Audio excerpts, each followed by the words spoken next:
So I want to talk to you all right now about something that has been coming up in conversations with my friends, acquaintances, people online. And we hear it all the time. They're like, I cannot lose this belly fat. I have changed my diet, I have exercised, I have done everything I can, and I can't lose this belly fat. Well, the same thing happened to me. About 8 years ago, I noticed I was getting a little bit of a middle belly, and I'm very pear-shaped. And so even though I have a belly, I don't look wide in the middle section. Well, I was starting to get a nice little inner tube around the middle. And I thought, oh, I guess it's just because I'm over 60 and that's what happens. And I was trying to lose it, and I was using all the strategies I knew, and it just wouldn't go away. And I was exercising and I was jazzercising, and it just wouldn't go away. So I'm sure you've heard this story before from everybody you know who has reached menopause or is in perimenopause. So we all get this middle belly fat. Well, here's the deal. It is not subcutaneous fat, the fat that we get in our arms or the fat that we get in our legs, and that fat that we just try to get rid of. This is visceral fat, and this is a dangerous fat that gets in and around your belly, and it has some really bad side effects, and I've written them down because I don't want to forget to share them with you. So visceral fat is intra-abdominal, in and around your abdominal organs. It's not like fat under your skin. During this time, your body changes its composition, where it puts fat and how it pushes it to the middle, and you all of a sudden get that belly fat that you've never had before. It comes from hormone changes, and these are driven by the quality of food that we eat. Yes, there are things going on with our hormones during perimenopause and menopause. But what happens here with this visceral fat is the other hormones in our body are changing, and they are driven by the quality of the food that we eat. That's so important to think about. So visceral fat is linked to diabetes, hypertension, heart disease, stroke, inflammation, so many other things. So if you started to get that belly fat, or if you've been fighting that belly fat and you notice you have achy joints, or you're now pre-diabetic, or you've got high blood pressure, or your cholesterol has gone up, it's not because you're eating differently, because you're not. It's because you have this visceral fat. Now, do we need to eat differently? Yes, we do. So what can we do about the visceral fat? Number one, we can make sure that we are eating enough fiber. And I am getting this information from Dr. Mary Claire Haver, thepauselife.com. And this is what's changed my life, so I wanted to share it with you. But the things we can do are we can be sure we are getting enough fiber. Ladies, gentlemen too, we don't eat enough fiber. We need at least 25 grams of fiber a day. A day. That's a lot. You need to supplement it or make sure you're eating it. That's things like berries, legumes, beans, peas, things like that, chia and flaxseed, fruits and vegetables, all those good things that we need to eat every day. Those are going to give us plenty of fiber. If you can't get 25 grams in, then take a supplement, but see if you can get it from your food. Number two, stop with added sugars. So added sugars are in processed foods and in foods when we cook. If you can stop adding sugar to your cooking or stop eating processed foods, it's going to change your life. If you drink sugary drinks, orange juice, apple juice, soft drinks, anything like that, that's so bad for our bodies. So let's cut those out. And you can eat the fruit, you can eat the vegetables, but don't drink it. Don't drink it. All right. The third thing we can do is eat foods that are rich in probiotics, because a healthy gut helps us to get rid of the visceral belly fat. So that's things like plain yogurt, kimchi, miso, sauerkraut, pickled things. So things that are pickled, things that are fermented. That's so good for us and so good for our gut health. Another thing we can do, and although I've been talking lately about lifting weights, this is important too, and this is why I walk every day. We need aerobic exercise. Aerobic exercise is shown to decrease visceral fat. Now, You're going to say, I've been exercising.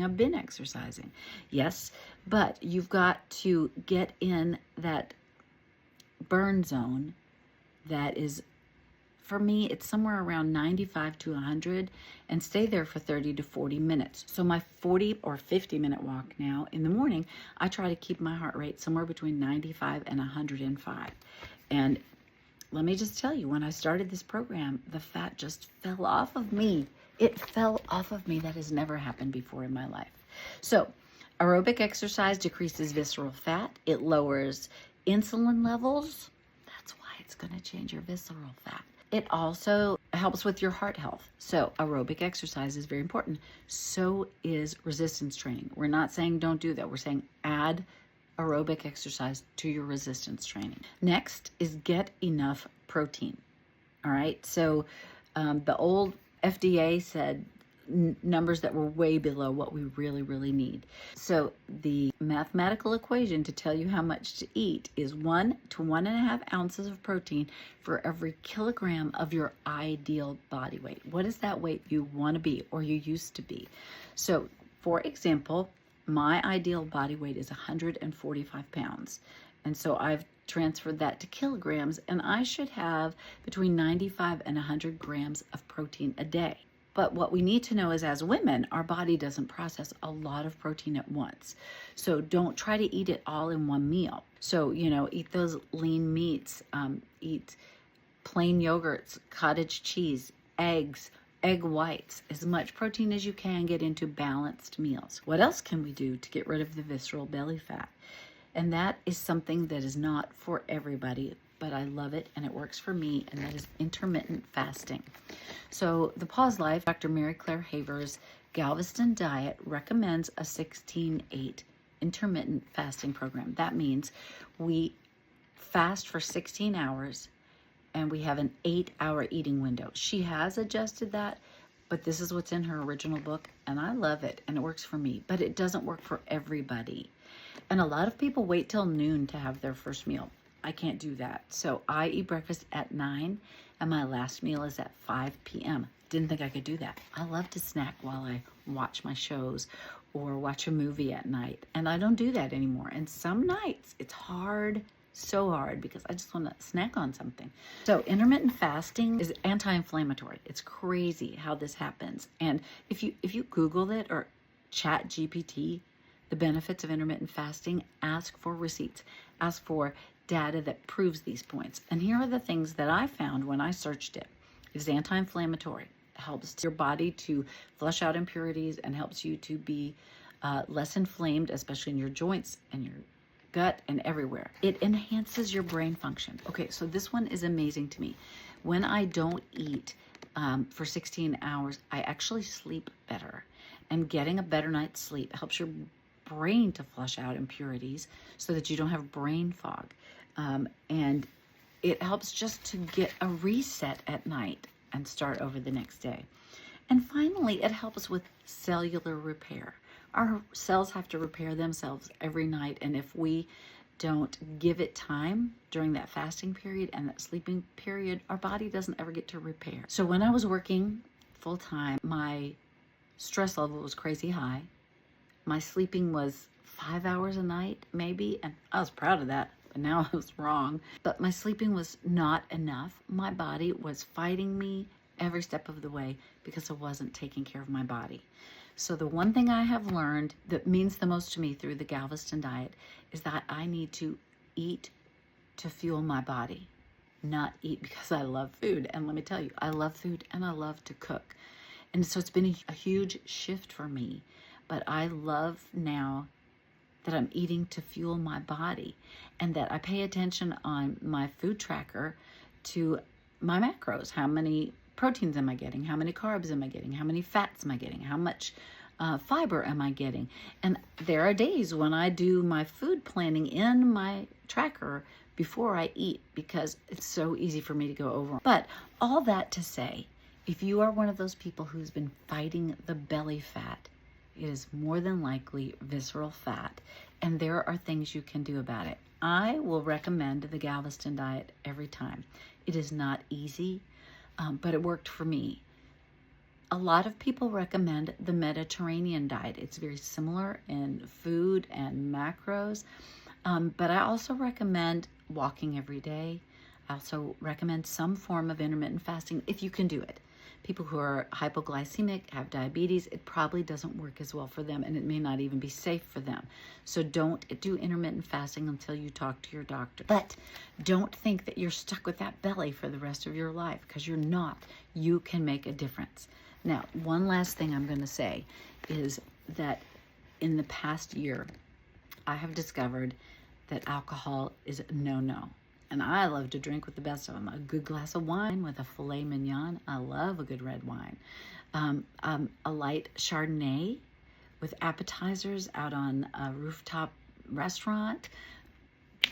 All the sweet drinks, frozen drinks I get on cruise ships. I love a good drink, and I love to have a good time. And I've discovered that wine now gives me a headache really badly, and so I don't drink wine much anymore. But I will have a drink every now and then, but it just defeats the purpose of everything else I'm doing. It's also a known carcinogen. If they'd have told me that as a teenager, I would probably not have become a drinker at all. But it's not good for us. It's not good for us in menopause. It affects us differently. It's not good for our health. It's not good for our gut. So if you're a person who likes that glass of wine at night, or you go out to dinner and you have a couple drinks, that's good every once in a while, but try not to do it all the time, because it just makes losing this visceral fat harder. It makes getting your gut healthy harder. It makes sleep harder. So that's my final bit of advice on getting the visceral fat gone from your belly and becoming a healthier person as you age. Why do I want to be healthy? Because I want to live quality life to the end. I want to watch my grandkids grow up, see my children have successful lives. I want my last years on the earth to be good ones and not suffer like I've seen other people suffer, and I've seen family members suffer. So if you hear me talk about this a lot, I'm sorry. I love you, and I want the best for you, and I'm so excited that I've been able to do this, and I want you to be able to do it too.